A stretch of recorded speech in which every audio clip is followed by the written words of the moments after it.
नमस्कार. 16 जुलै 2026 हा दिवस अनेक राशींसाठी महत्त्वाचा मानला जात आहे. पारंपरिक वैदिक ज्योतिषानुसार या काळात सूर्याच्या संक्रमणामुळे काही राशींना नवीन संधी, मान सन्मान, आर्थिक प्रगती आणि अडकलेली कामे पूर्ण होण्याचे संकेत मिळू शकतात.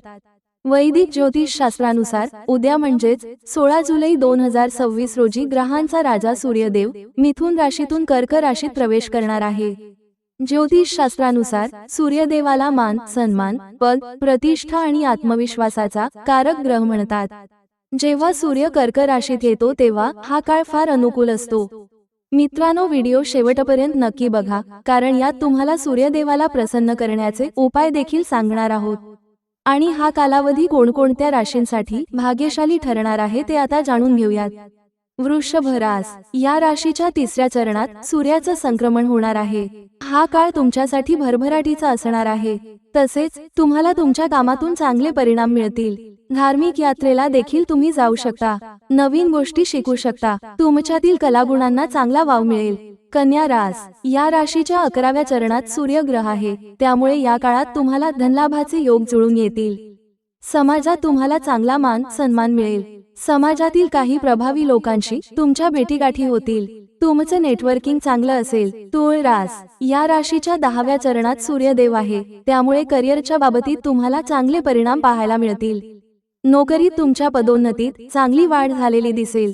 गरजू लोकांची तुम्ही मदत कराल. वरिष्ठ अधिकाऱ्यांचा तुम्हाला चांगला सपोर्ट मिळेल. कुंभ रास या राशीच्या 6व्या चरणात सूर्यदेव संक्रमण करणार आहे, त्यामुळे तुमच्यासाठी हा काळ फार आरामदायी असणार आहे. या काळात तुमच्या आरोग्यावर लक्ष केंद्रित करा. सरकारी योजनांचा लाभ तुम्ही घ्याल. तसेच या कालावधीत तुम्हाला एखादी शुभवार्ता ऐकायला मिळेल. सिंह रास सिंह राशीच्या लोकांसाठी हा काळ फार भाग्यशाली असणार आहे. तुमचे परदेशाशी संबंधित कामे वेळेत पूर्ण करता येतील. भविष्यासाठी तुम्ही चांगल्या योजना राबवू शकता. मिथुन रास या काळात तुमच्या योजना अधिक मजबूत होतील. कुटुंबियांबरोबर तुमचा काळ चांगला जाणार आहे. तसेच मित्र परिवाराची साथ लाभेल. कर्क रास या राशीच्या पहिल्या चरणात सूर्यदेव विराजमान आहे, त्यामुळे तुमचा आत्मविश्वास वाढेल. अहंकार कमी करा. तसेच तुमच्या हिताच्या गोष्टी करा. मित्रांनो, ज्योतिष हे मार्गदर्शनाचं साधन आहे.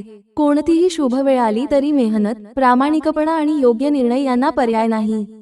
सूर्य आपल्याला एकच संदेश देतो: स्वतःवर विश्वास ठेवा, कारण तुमच्या आतही तेज आहे. सूर्यदेवांना प्रसन्न करण्याचे पारंपरिक उपाय: सूर्योदयाच्या वेळी अर्घ्य अर्पण करा. दररोज किंवा रविवारी सूर्योदयाच्या वेळी तांब्याच्या लोट्यात स्वच्छ पाणी घेऊन सूर्यदेवांना अर्घ्य अर्पण करा. अर्घ्य देताना मनात कृतज्ञतेची भावना ठेवा आणि नव्या दिवसाची सकारात्मक सुरुवात करा.